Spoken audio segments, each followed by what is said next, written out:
الفريقين بتتمثل في ضربة الجزاء اللي قدام حضراتكم، وبركات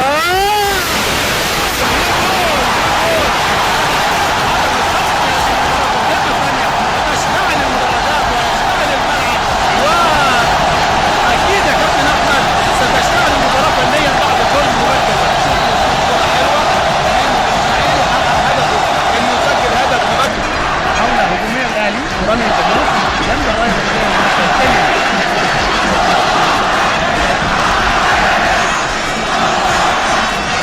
لعبت على طول وبيطلع امام النحاس وتاكل بفوز قدام قلت لك وبركات صاحب الهدف، انما عرف فوق وطلع عصام الحضري كده السباكه كده لعصام الحضري، يعني الكوره كان ممكن والله كابتن فيليكس هنا قمصان اللي قالوا انه غير نتيجه المباراه في بروندي. هنشوف الدور هيبقى ايه والمباراه مره ثانيه في وسط الملعب وبركات وحلوه لبيبو ناحيه اليمين ومعدي، ولو عدى بيبو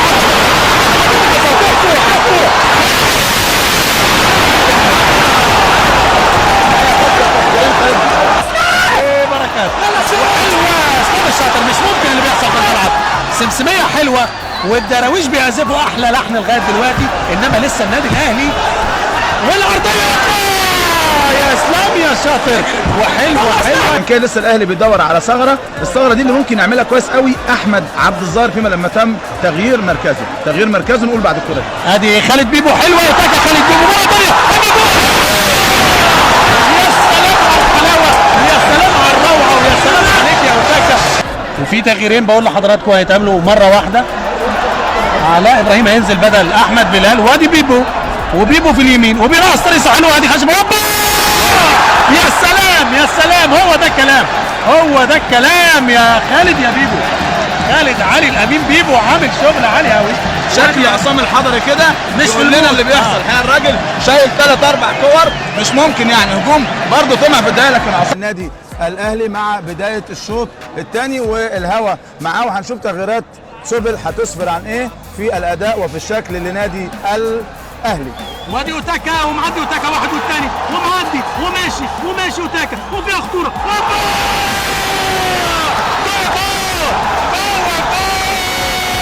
اوتاكا، هو ده الكلام يا سلام، حاجه حلوه قوي.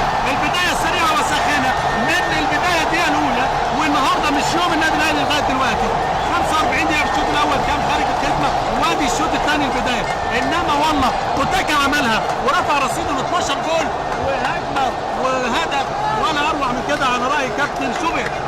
خطأ دفاعي لا يغتفر لدفاع النادي الاهلي، ورغم بدايه الاهلي ادي الكوره وادي الخطأ الدفاعي وخطفها اوتاكا وعدى من هادي خشبه، وفضل دفاع النادي الاهلي يحلق، واوتاكا قلت لك لعيب مهاري ولاعيب مميز جدا وبعقله وبخبره حطها على شمال المسكين عصام الحضري، ما يقدرش يعمل اي حاجه عصام. يعقوب مقطوعه مره ثانيه وحمام ابراهيم وانطلاق الحمام وبيغير الملعب، حلوه واحد وخطأ 2 على 1 وخالد بيبو وبيلعب العرضيه لاوتاكا، انما اطول شويه لكن لسه والله اوتاكا معاها. اوتاكا ومعاه الشادي وبيلعب العرضيه وفي خطوره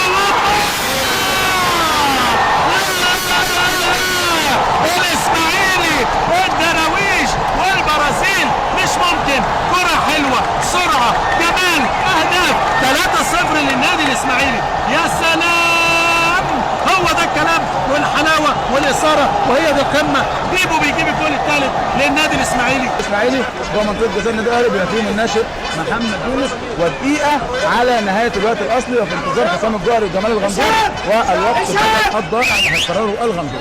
يمكن اكثر فرصه للنادي الاسماعيلي وبتتلعب على طول حلوه وبيطلع مره ثانيه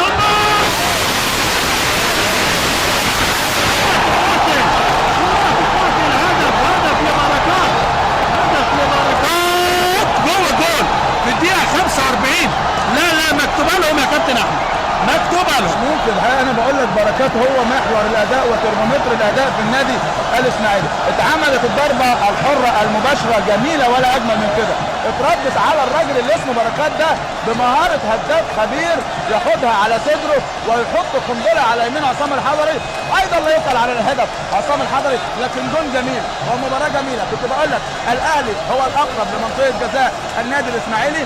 الخمس دقائق ادي الكره مره ثانيه، ضربه حره نموذجيه وتطلع بمهاره من دفاع النادي الاهلي على حدود المنطقه. بركات سرق الراجل وخدها وحط قنبله على يمين الحضري، ما يجيبهاش غير من الشباك. في انتظار بقى الوقت بدل الضائع، هل الاهلي هيعوض؟ هنشوف ايه اللي هيحصل. وست دقائق وقت بدل ضائع برضه المباراه فريده في كل حاجه. 6 دقائق وقت بدل ضائع و4-3 للنادي الاسماعيلي، بتفكرنا بنهائي الدوري قبل 4 مواسم.